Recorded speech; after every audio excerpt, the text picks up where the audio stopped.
다시 한번 아름빛교회 귀한 성도님 또 속한 가정을 주의 이름으로 축복합니다. 여러분의 이번 한 주간도 하나님의 은혜와 도우심 속에 평강하시기를 간절히 빕니다. 에스라서 설교는 다음 주까지 15번 하게 됐네요. 그래서 다음 주까지 해서 매듭을 짓고 그 다음 번부터는 신약 성경 뒷부분에 보면 교회에 쓴 편지글들이 있습니다. 서신서라고 이야기를 하는데 그 중에서 이제 몇 대목을 좀 추려서 여러분들하고 성도란 무엇인가, 성도란 누구인가 이런 주제를 가지고 좀 은혜를 나누려고 해요. 그리고 한 가을 정도 되었을 때 이제 느헤미야 설교로 또 이어가려고 합니다. 원래 에스라 느헤미야는 하나의 책이에요. 그래서 다루고 있는 주제가 좀 일관된 맥락이 있고 패턴이 비슷합니다. 그래서 계속 이어서 느헤미야까지 하다 보면 우리 성도님들이 자칫 좀 지루해하실 수 있기 때문에 중간에 이제 그런 좀 다른 좀 주제의 설교를 제가 준비했습니다. 하여튼 예배할 때마다 사모하는 마음으로 예배에 함께 해주시고 또 설교자의 설교를 마음 담아 또 경청해 주시는 귀한 성도님들께 깊은 감사의 말씀을 꼭 드리고 싶습니다. 지난주 말씀 기억해 주시면 좋겠는데요. 지난주 말씀이 이런 이야기였습니다. 이스라엘 백성들에게 오랜 기간에 걸쳐서 반복되는 실패의 패턴이 있었다는 거예요. 하나님 앞에 잘못 사는 패턴이 있었다는 겁니다. 그래서 그 반복되는 실패를 끊어내는 기도를 에스라가 드린다. 그게 에스라 9장의 내용이다 말씀드렸어요. 근데 그 반복되는 실패가 뭐였냐 봤더니 하나님께서 너무나 싫어하는 한 가지 특별한 죄악이 있어요. 근데 그걸 계속 반복하는 거예요. 이스라엘 백성의 긴 역사를 통해서. 여러분 이제 여기 부부들도 이제 많이 앉아 계신데 제가 한번 부부 관계를 포함해서 모든 인간 관계에서 점수를 따는 게 어렵습니까? 점수를 잃어버리는 게 어렵습니까? 반대로 물어볼게요. 점수를 따는 게 쉽습니까? 점수를 잃어버리는 게 쉽습니까? 어떻게 이렇게 잘하세요? 점수는요, 잃어버리는 게 훨씬 쉽습니다. 어떻게 쉽냐 하면 그 사람이 싫어하는 거 하면 돼요.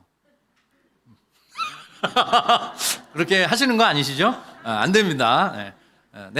쉽게 말하면 내 남편이, 내 아내가 너무 싫어하는 어떤 행동이 있을 때 그걸 자꾸 하면 점수가 팍 떨어지는 거죠. 다 느낌 아시죠? 모든 관계도 마찬가지입니다. 근데 하나님께도 그게 딱 하나 있어요. 그게 우상숭배입니다. 그걸 어디서 알 수 있냐면 10계명을 딱 보면 알 수 있어요. 10계명의 1계명이 어떻게 돼 있냐면 너는 나 외에 다른 신을 내게 두지 말라. 하나님이 이게 얼마나 중요하셨는지 10계명 첫 계명에 딱 박아 놓으신 거예요. 나 외에 다른 신 너에게 두지 말라. 그거 걸어놓고 시작하시는 거예요. 나머지 얘기. 그러니까 다른 거 다 지켜도 그게 안 되면 다 안 되는 거예요. 그러니까 하나님께서는 저와 여러분을 비롯한 우리 한 사람 하나님의 백성, 하나님의 자녀들과 독점적인 사랑을 맺고 싶으세요. 하나님께서 언제나 사랑의 1순위가 되기를 원하세요. 하나님은 그런 마음으로 우리를 사랑하시고 우리도 그런 사랑으로 하나님을 사랑하고 그 다음에 우리의 배우자와 가족들 또 우리의 일상에서 만나는 많은 사람들을 사랑하며 살아가기를 하나님이 원하시는 거죠. 근데 이스라엘 백성들에게 특별히 이방 족속들이 믿는 신들이 있다. 그래서 그들과 결혼을 하면 통혼하게 되면 그들이 섬기는 그 우상들이 너희 가정 안으로 그래서 이스라엘 민족 안으로 자꾸만 들어오게 될 거다. 절대로 그렇게 하면 안 된다라고 출애굽했던 이스라엘 백성들에게 가나안 땅에 들어갈 때 신신당부하셨어요. 지난주 살펴봤던 것처럼. 근데 이스라엘 백성들이 그걸 못 지킵니다. 넘어지고 또 넘어지는 일을 이스라엘 백성이 그 장구한 역사 속에서 계속 반복하고 있었던 거죠. 제가 지난주에 말씀드렸던 내용인데요. 죄는 집요합니다. 죄는 너무나 집요해요. 구약 이스라엘 백성의 그 모든 모습을 통해서 우리가 확인하는 바이기도 하고 이 시간 예배하는 저와 여러분 한 분 한 분에게 저마다 넘어지기 쉬운 죄의 포인트들이 있어요. 저도 있습니다. 저도 제가 잘 넘어지는 어떤 패턴이 있어요. 그래서 언제나 깨어있고 하나님의 은혜를 우리가 누려야 하는데 깨어있지 못하고 은혜가 탁 하고 떨어지면 쉽게 그 죄에 또 노출이 되고 흔들리고 넘어집니다. 그게 이제 사실 성도의 삶이죠. 그래서 구약 이스라엘 백성의 모습을 통해서 우리 자신의 실존적인 경험을 통해서 우리는 얼마나 죄가 집요하고 우리를 자주 유혹하며 흔들고 넘어뜨리려 하는지 우리가 잘 알고 있습니다. 죄의 강력함에 대해서 우리는 이미 인지하고 있는 거죠. 죄를 짓지 말아야지 하면서도 우리는 부지불식한 또다시 그 죄를 짓습니다. 그래서 이제 성경의 용어로 혹은 신학의 용어로 죄를 이길 수 있는 딱 한 가지 방법이 있는데 은혜를 받아야 합니다. 우리가 은혜를 받을 때 죄와 싸울 수 있는, 죄를 분별하고 죄를 밀어내고 죄와 저항할 수 있는 힘이 생기는 거예요. 은혜로 채워질 때 죄와 싸울 수 있고 은혜를 사모할 때 죄를 멀리할 수 있습니다. 그래서 죄를 짓지 말아야지 생각한다고 죄를 안 짓게 되는 게 아니에요. 은혜가 꼭 필요합니다. 요즘 우리 아름빛 교회는 이제 로마서를 가지고 큐티를 합니다. 매일 성경이라는 책에 큐티 책을 가지고 우리가 하나님 말씀을 지금 대하고 있는데요. 담임 목사인 저뿐만 아니라 우리 모든 교역자들이 설교를 하기도 하지만 우리 성도님들이 꼭 말씀을 직접 읽으시고 말씀을 하루하루 섭취하시기를 부탁드리는 이유가 있습니다. 말씀을 통해서 은혜가 오기 때문에 그래요. 그리고 저희가 이제 바이블 키트라는 영상을 매일 찍어서 유튜브에 올리고 있거든요. 요즘 조회수가 약간 떨어진 것 같아서. 네. 근데 다른 게 아니라 저희가 패턴이 있습니다. 어떻게 하기로 했냐면 하나님의 말씀을 간단하게 설명해 드리고 그 말씀을 붙들고 그 말씀의 내용에 입각해서 기도를 하자.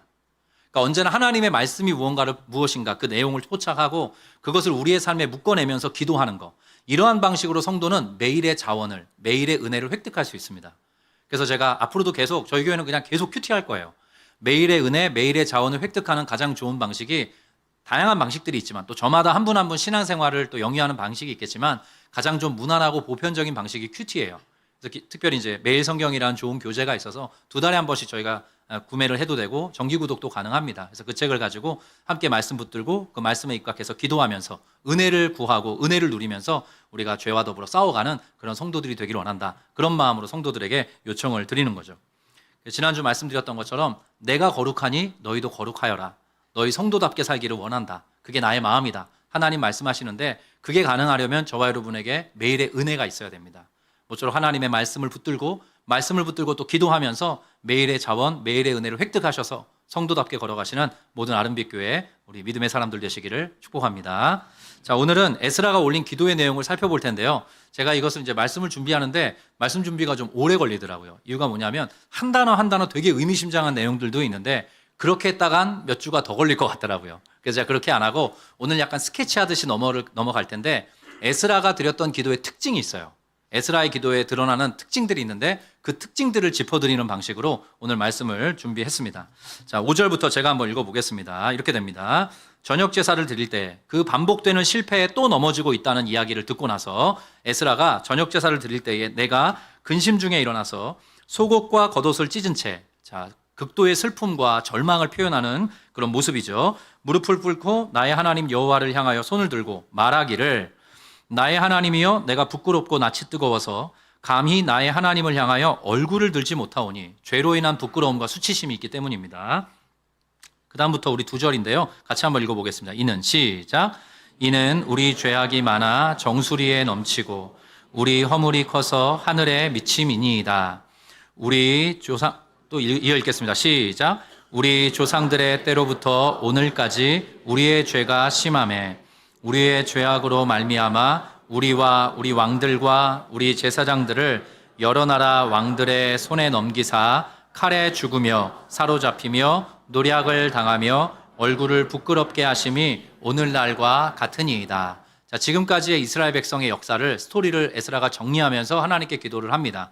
근데 도드라지는 표현을 제가 색깔을 칠해드렸어요. 거기 어떤 내용이 많이 나왔냐면 우리 죄악, 우리 허물, 우리의 죄, 우리의 죄악. 이렇게 죄와 관련된 악과 관련된 하나님을 반역했던 우상숭배와 관련된 내용들을 집요하게 에스라가 이렇게 열거하고 있습니다. 그래서 에스라가 드린 기도의 특징은 첫 번째 이것입니다. 우리 삶에 침투한 죄악을 인정하며 자복하는 기도예요. 한 번 더. 우리 삶에 침투한 죄악을 인정하며 자복하는 기도입니다. 사실은 제가 좀 조심스러운 이야기인데요. 저와 여러분들이 일상적으로 기도를 하지 않습니까? 근데 기도라는 것은 무언가 필요를 구한다는 것입니다. 우리의 삶에 필요한 것들을 하나님께 구하고 하나님께로부터 받기를 원하는 게 이제 기도이죠. 근데 그 기도 중에 가장 중요한 건 뭐냐면 하나님과 나와의 관계가 뻥 뚫어지는 것입니다. 하나님께서 나와 가까이 계셔 주시고 나도 하나님 가까이에 머물러 살면서 하나님과 더불어 교제하고 그분과 동행하는 에녹과 같은 삶. 그것이 바로 우리에게 요구되는 주어지는 가장 놀라운 축복이죠. 그것을 위해서 사실 우리가 기도해야 되는데 사실 우리는 그냥 우리의 일상의 필요를 먼저 기도하는 경향이 있습니다. 제가 예전에 7살 때인가 8살 때 슬쩍 지나가듯이 TV의 한 장면을 봤는데 오랫동안 잊혀지지가 않아요. 근데 그 장면을 딱 본 순간 우리나라는 제가 그때 신앙이 이렇게 막 딱 서 있을 때도 아니고 아직 어릴 때인데 우리 한국은 되게 기도하는 기도하는 사람들의 나라인 것 같다 이런 생각을 했던 때가 있어요. 무슨 드라마였는데 어머니께서 자녀들을 서울로 도예지로 떠나보낸 거예요. 그리고 나서 자녀들이 잘 되기를 바라는 마음으로 소위 장독대 위에다가 새하얀 그 사기 그릇에 물을 한 3분의 2쯤 떠놓고서 진짜 이렇게 비는 기도의 모습이 드라마에서 나온 거예요. 드라마인지 무슨 영화는 아니었던 것 같고 드라마의 한 모습인데 제가 그것을 딱 보는 순간 또 놀랐던 건 그 어머니의 손마디가 이렇게 굵게 나온 거예요. 실제로 약간 그런 이렇게 마디가 굵으신 어머님 역할에 딱 제격인 그런 배우셨던 모양이에요. 그러니까 우리 자녀들이 잘 되기를 바라는 마음으로 알지 못하는 어떤 신에게 이제 그렇게 기도를 했던 거죠. 필요를 구하는 거죠. 우리 자녀들 안전하게, 우리 자녀들 평안하게, 우리 자녀들 행복하게 또 잘 되게 누군가가 좀 도와달라고 그렇게 이제 기도하는 민족이 아닌가. 제가 어릴 때 그 장면을 봤던 기억이 있습니다. 근데 저와 여러분의 삶의 가장 중요한 필요는 하나님과의 관계가 끈끈해지는 것입니다.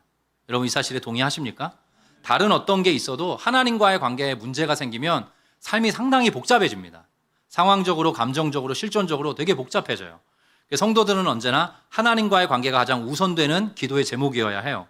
그런데 하나님과의 관계를 그렇게 건강하게 유지하고 또 회복하기 위해서는 하나님과 우리 사이를 가로막고 있는 죄의 문제와 직면할 필요가 있습니다. 언제나 그 자리로 하나님이 저와 여러분을 부르세요. 죄에 대해서 언급하기가 좀 조심스러운 시대예요. 우리 성도님들을 위로해드리고 격려해드리는 게 저도 되게 그런 걸 사모하고 있는데 이렇게 한 번씩 하나님께서 죄의 어떤 모습들을 들추어 주시고 말씀을 통해서 우리가 그 죄에 대한 경각심을 갖도록 하나님 분명히 우리에게 경고등을 주시는 것 같아요. 지금 하나님보다 더 사랑하는 게 있는지, 지금 하나님보다 더 기뻐하면서 즐거워하면서 누리고 있는 게 있는지, 지금 하나님보다 더 추구하는 죄의 모습은 없는지 그런 것들을 하나님 앞에 성찰할 것을 요구해요. 그리고 그게 기도의 가장 앞에 있어야 합니다. 그리고 그 후에 우리의 필요를 아뢰는 게 그 순서가 그렇게 돼야 되는 거죠. 그래서 어떤 의미에서 성도는 누구냐? 매일 죄와 싸우는 사람입니다. 어떤 의미에서 성도는 누구냐? 매일 죄와 씨름하는 사람이라 할 수 있을 거예요. 조심스럽지만 여러분 마음을 열고 들어주십시오. 그게 정직한 반응입니다. 왜냐하면 우리는 지금도 하루에 수천 수만 가지 생각을 하고 죄의 유혹 앞에 노출되어 있어요. 그래서 우리가 마음을 차리고 정신을 온전히 하지 않으면 쉽게 넘어지고 또 흔들리게 되어 있습니다. 오늘 에스라가 우리 죄악, 우리 허물, 우리의 죄, 우리의 죄악이라고 죄와 악에 대해서 집요하게 하나님 앞에 언급하는 이유는 우리 삶에 침투한 죄악을 인정하면서 용서를 구하는 자복하는 기도를 하나님께 올려드릴 때 우리의 삶에 새로운 힘이 주어지기 때문입니다. 에스라가 그런 방식으로 기도하고 있어요.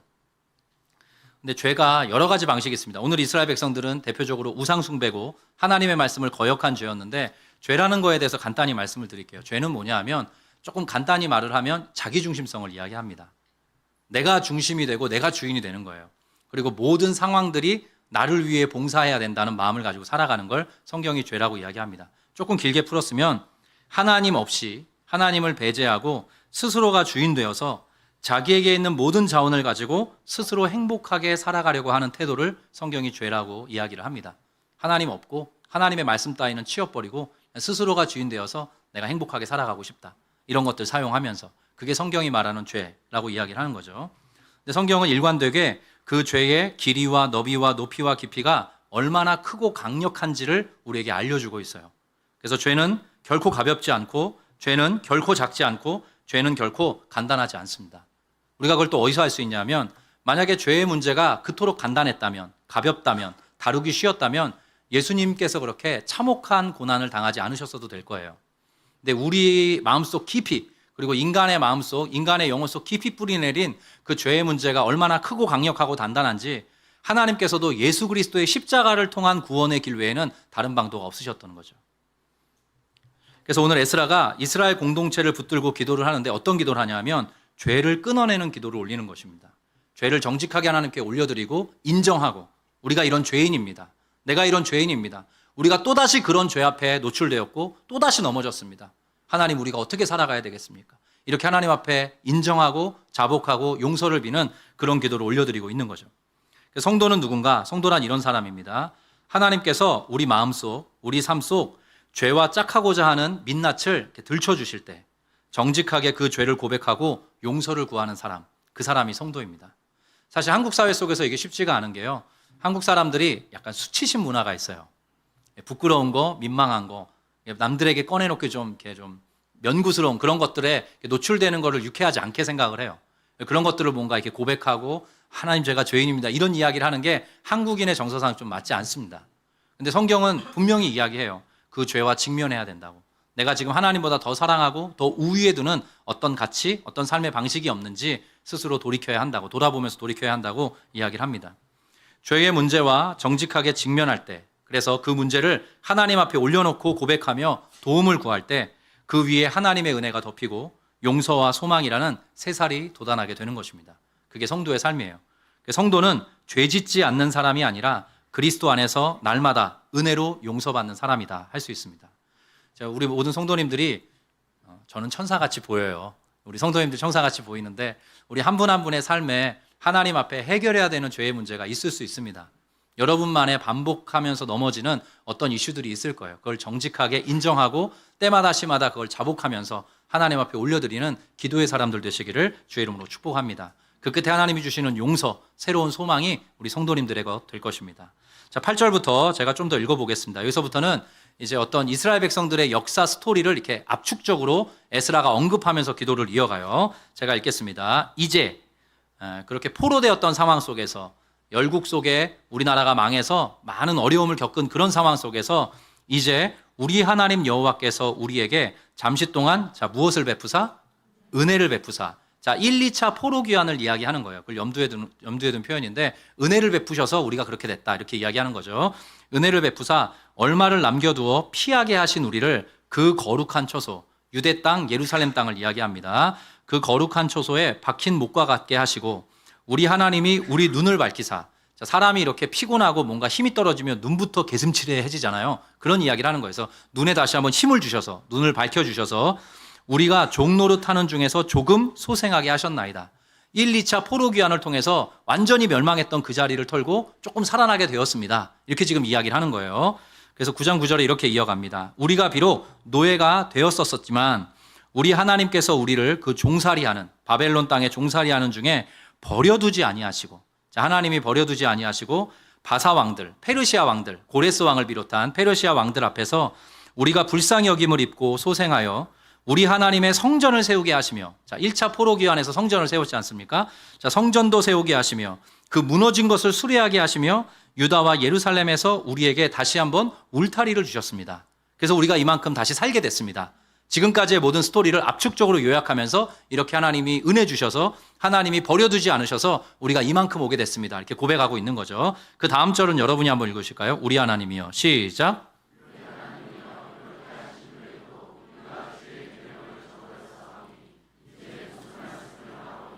제가 한 번 더 읽겠습니다. 우리 하나님이여 이렇게 하신 후에도 이렇게까지 해주셨는데 우리가 주의 계명을 또 저버렸습니다.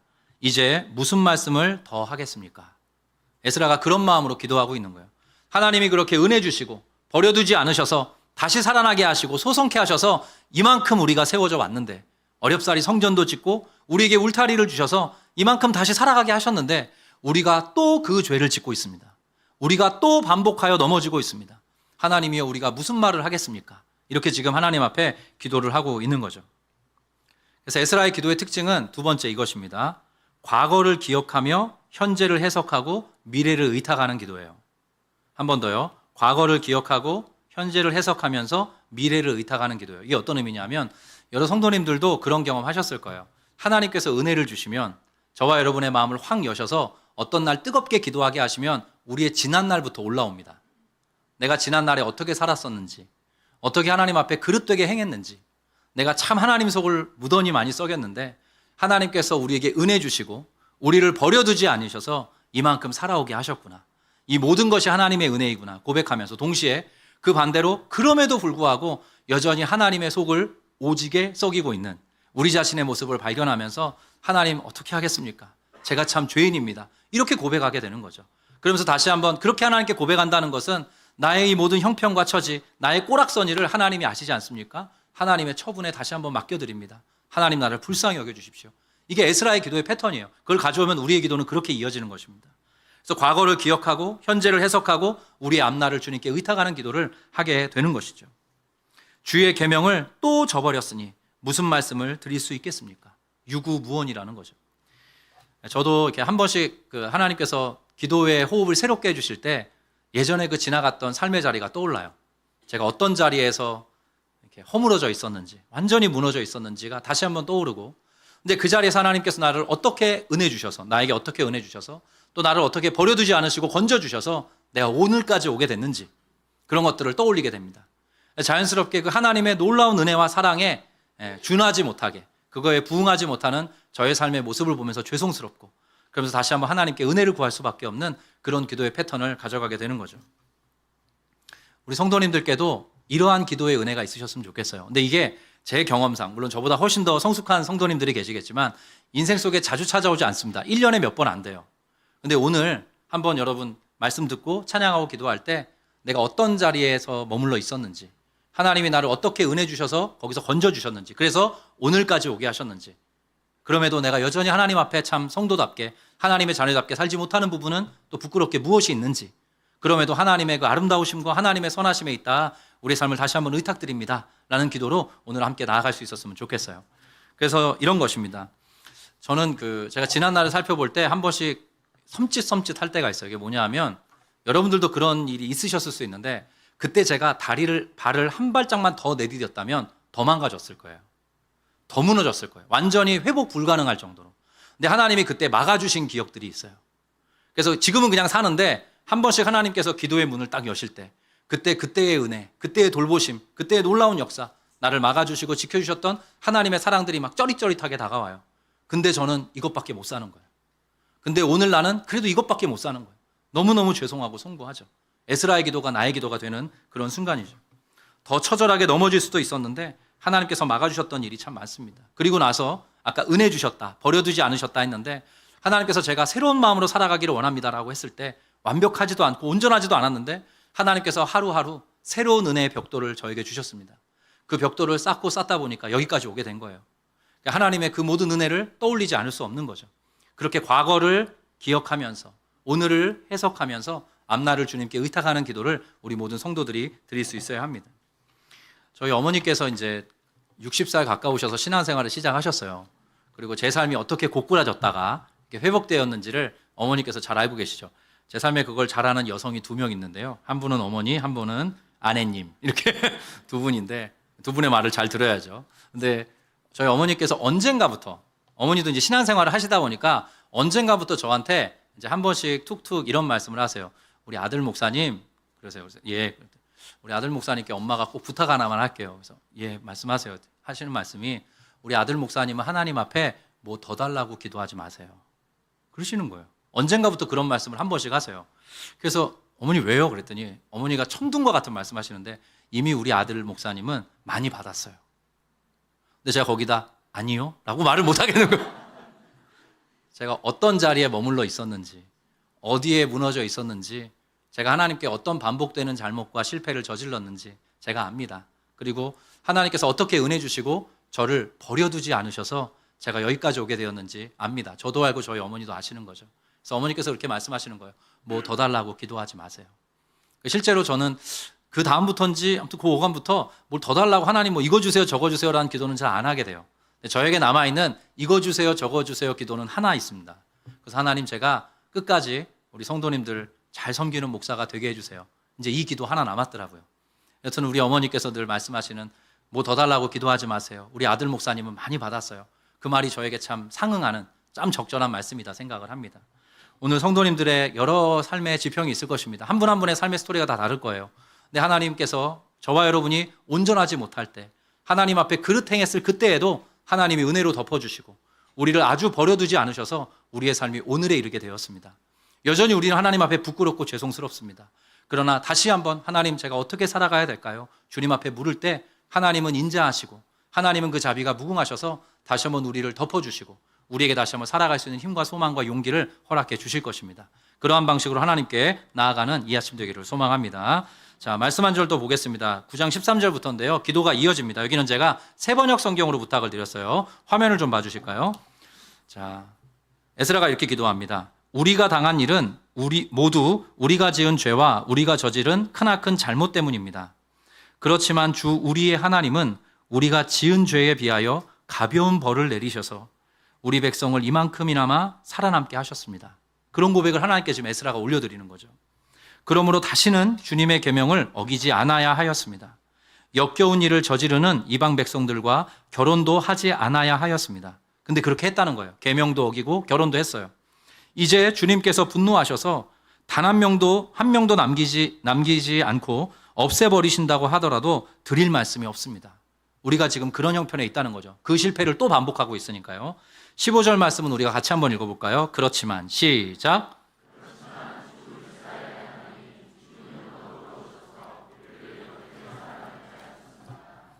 진정 우리는 우리의 허물을 주님께 자백합니다. 우리 가운데서 어느 누구도 감히 주님 앞에 나설 수 없습니다. 여러분, 에스라의 심정이 좀 느껴지십니까? 그 앞쪽으로 좀 넘겨주시면요, 이렇게 되어 있습니다. 그렇지만 그 모든 상황 속에서 우리가 또 잘못하고 그만큼 다시 살게 하셨는데 또 한 번 넘어졌습니다. 그렇지만 주 이스라엘의 하나님, 주님은 어떠셔서? 너그러우셔서, 주님께서 너그러우셔서 우리를 이만큼 이렇게 살아남게 하셨습니다. 하나님이 그런 분이시라는 거죠.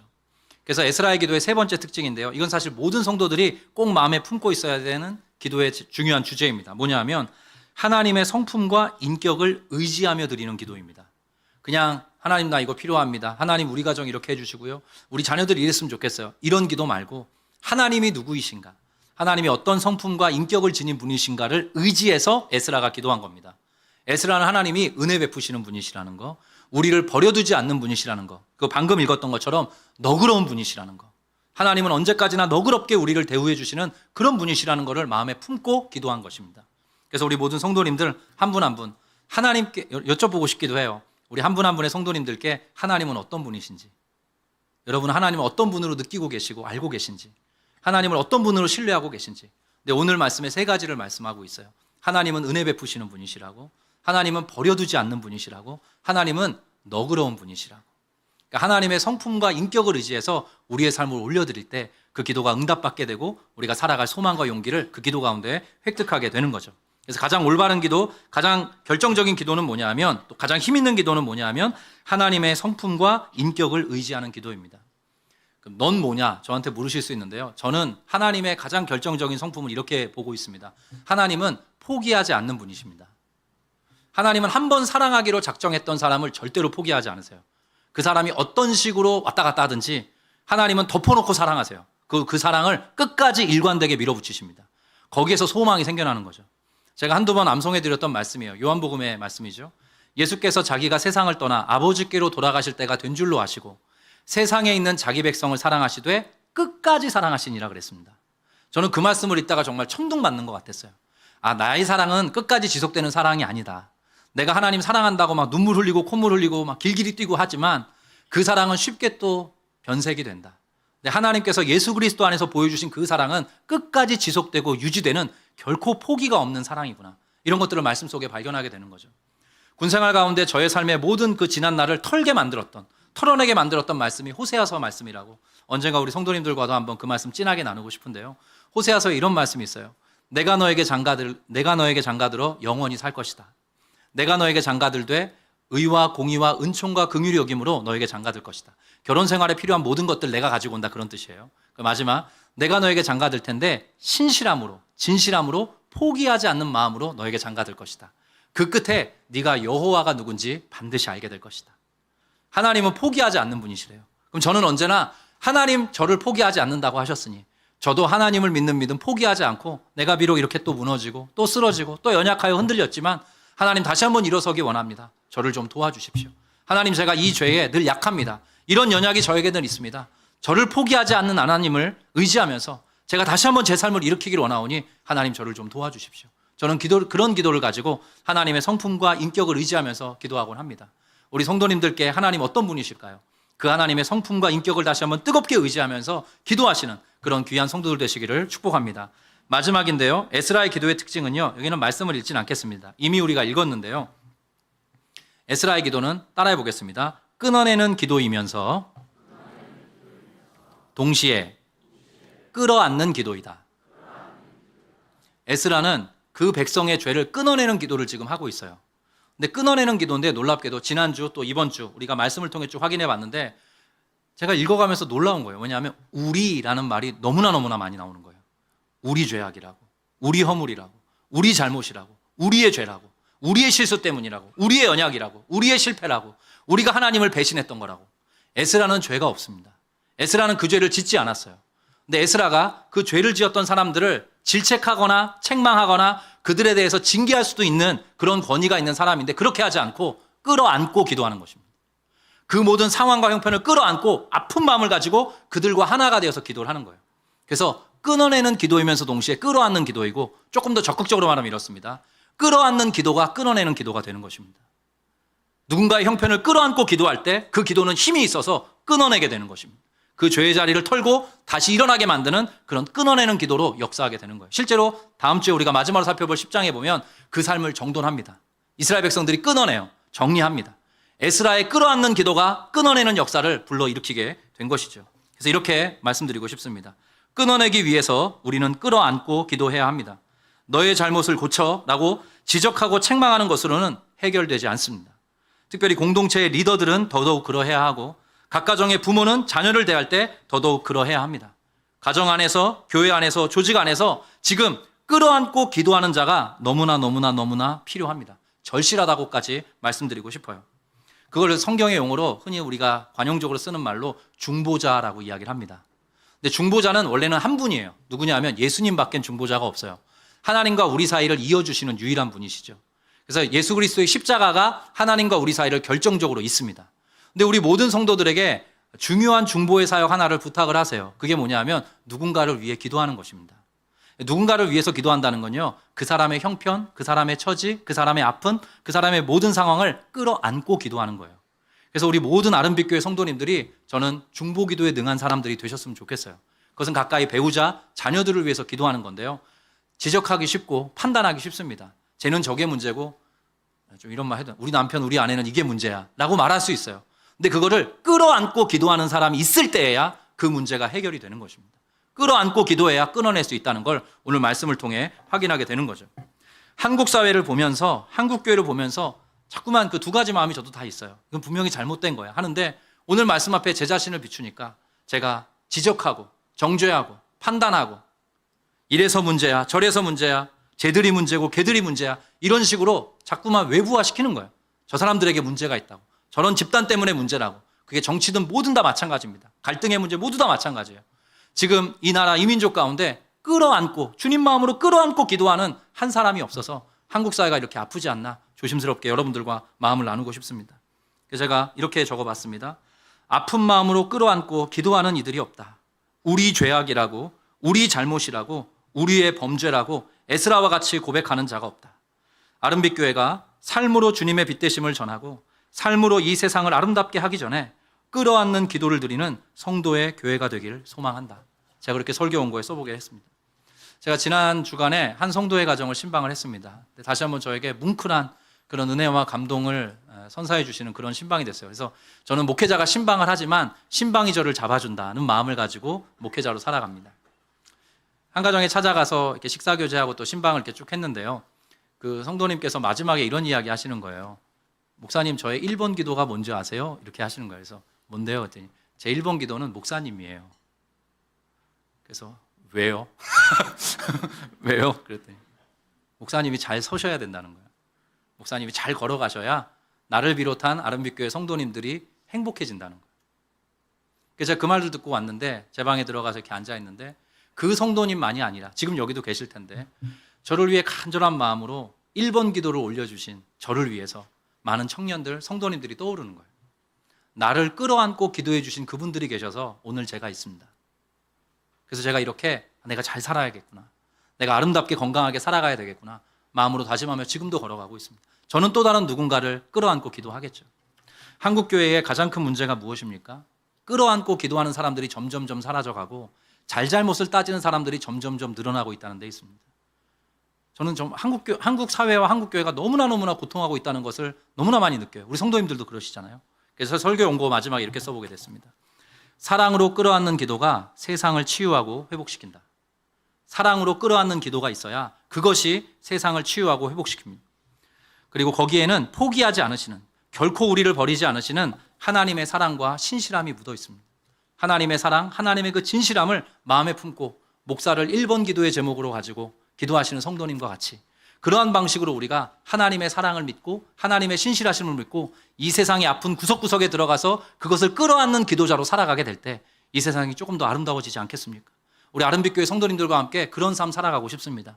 여러분이 발딛고 살아가시는 모든 현장 만만하진 않으실 것입니다. 도처에 신음이 있고 갈등이 있고 죄악이 있고 심지어 여러분을 공격하는 여러 가지 사탄의 세력들이 있을 것입니다. 근데 그 가운데서 그 모든 것들을 끌어안고 기도하시는 예수의 사람, 에스라와 같은 사람으로 세워지시기를 주의 이름으로 축복합니다. 예수님께서는 절대로 우리를 포기하지 않으십니다. 우리에게 늘 은혜 주시기 원하고 우리에게 다시 한번 자비를 베푸시기 원하고 우리를 버려두시기를 원하지 않습니다. 우리에게 너그럽게 대하시고 우리의 삶에 새로운 소망이 생겨나기를 원하십니다.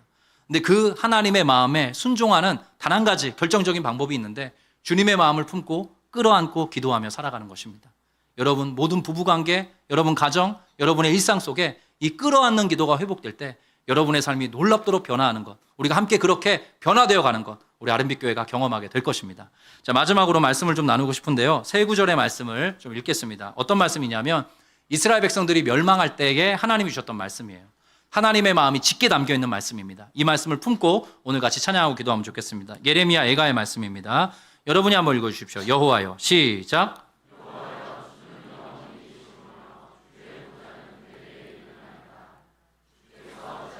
우리를 영원히 잊으시오며 우리를 이같이 오래 버리시나이까. 여호와여, 우리를 주께로 돌이키소서.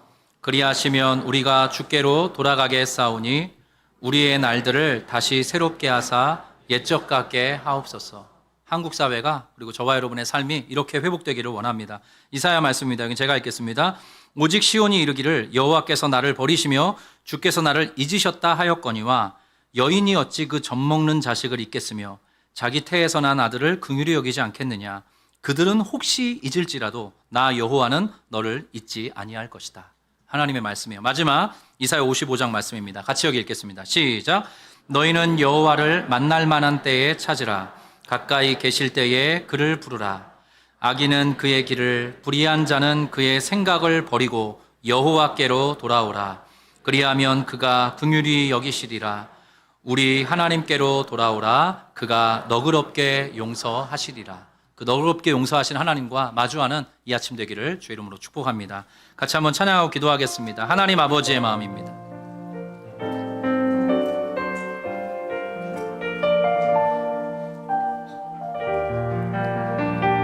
가사를 생각하며 찬양합니다. 하나님 아버지 당신의 마음이 있는 곳에 나의 마음이 있기를 원해요.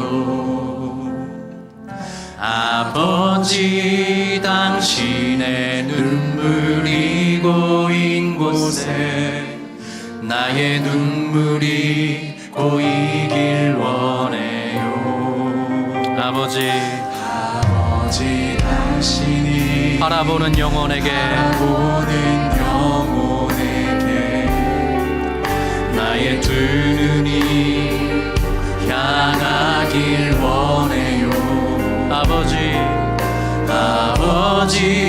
당신이 울고 있는 어두운 땅에 나의 두 발이 향하길 원해요.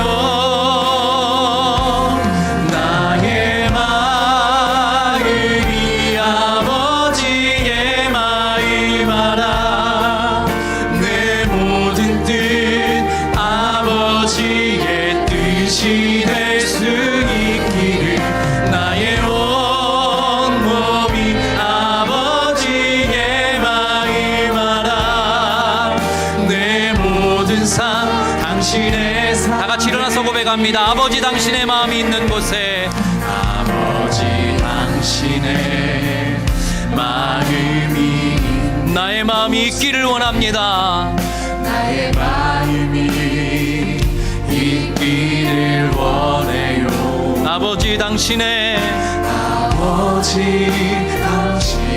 눈물이 고인 곳 나의 눈물이 고이기를 원합니다. 눈물이 고이길 원해요. 아버지 당신이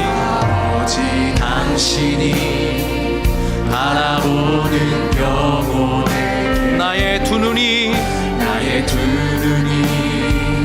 향하길 원해요. 아버지 당신이 울고 있는 어두운 나의 두 발이 향하길 원해요. 나의 마음이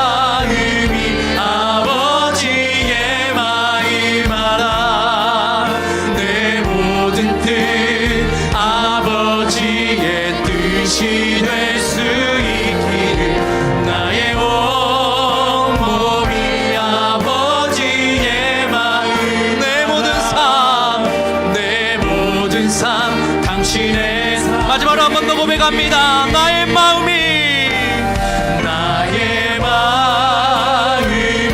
아버지의 마음, 내 모든 뜻 아버지의 뜻이 되기 원합니다. 뜻이 될 수 있기를 나의 온몸이 아버지의 마음, 내 모든 삶 당신의 삶 되기를. 우리 두 가지 기도하기를 원합니다. 첫 번째, 여러분 자신과 여러분의 가정을 위해서 기도하겠습니다. 끊어내지 못하고 있는 죄의 문제가 있다면 한 번 더 정직하게 직면하고 주님 앞에 인정하며 자복하는 기도를 드리겠습니다. 주님은 은혜로우시고 버려두지 아니하시며 너그러운 분이셔서 용서해 주실 것입니다. 그 죄로 인한 사죄, 죄로 인한 용서, 그 모든 것들을 힘으로, 자원으로 삼는 게 바로 성도의 삶입니다. 또 하나 기도하겠습니다. 하나님의 성품과 인격, 그 약속의 말씀을 의지하면서 기도할 텐데 우리 한국 땅을 위해서 기도하겠습니다. 한국 땅에 끌어안고 기도하는 사람들이 없습니다. 좌와 우가 나누어져 있고 서로를 악마화합니다. 세대 간의 갈등, 계층 간의 갈등이 끊임없이 도사리고 있고 그것들로 인해서 극도의 피로감을 호소할 수밖에 없는 그런 사회입니다. 남과 여도 갈라져 있고 젊은 세대와 기성세대의 골은 너무나 깊습니다. 끌어안고 기도하는 예수의 사람들이 필요합니다. 끌어안고 기도하는 한국교회가 정말로 요구되는 그런 때입니다. 하나님, 내가 끌어안고 기도하는 사람으로 살아가기 원합니다. 예수의 마음으로 구석구석 하나님이 나를 위치시키신 그 자리에서 끌어안고 기도하며 아파하며 기도하며 하나님의 은혜와 자비를 구하는 중보자로 살아가기를 원합니다. 함께하여 주시옵소서. 이 모든 기도 제목을 가지고 주여 한번 외치고 합심하며 기도하겠습니다. 주여,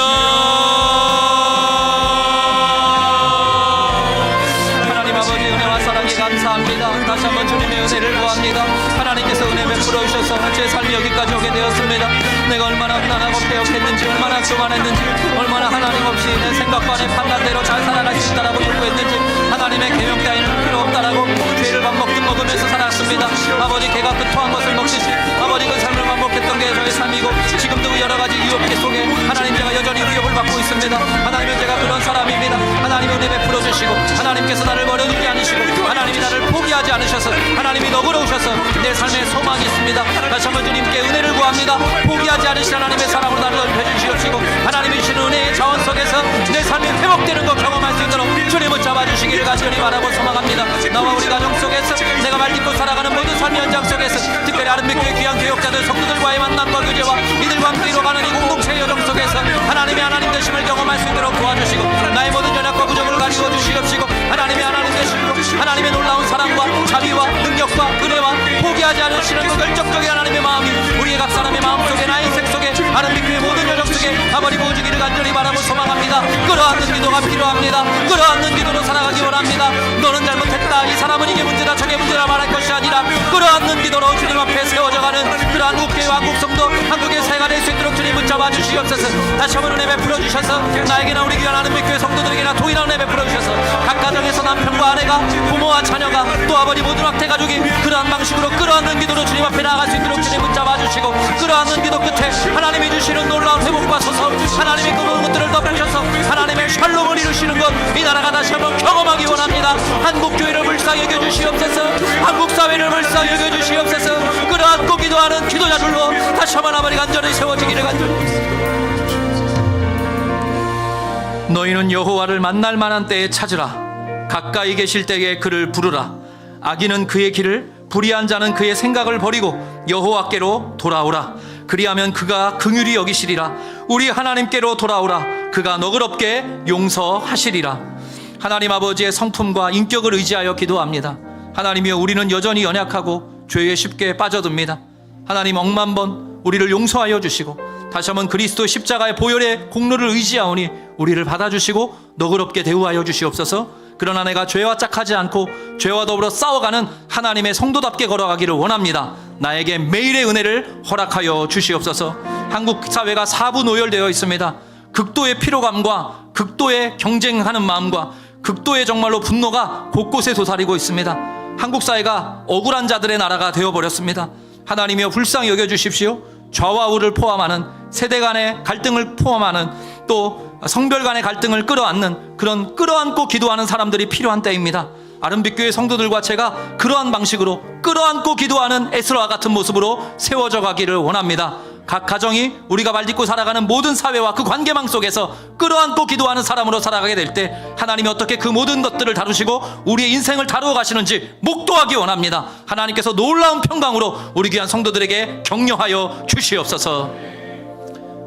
여호와는 내게 복을 주시고 너를 지키시기를 원하며 여호와는 그 얼굴을 내게 비추사 은혜 베푸시기를 원하며 여호와는 그 얼굴을 너에게로 향하여 드사 평강 주시기를 원하노라.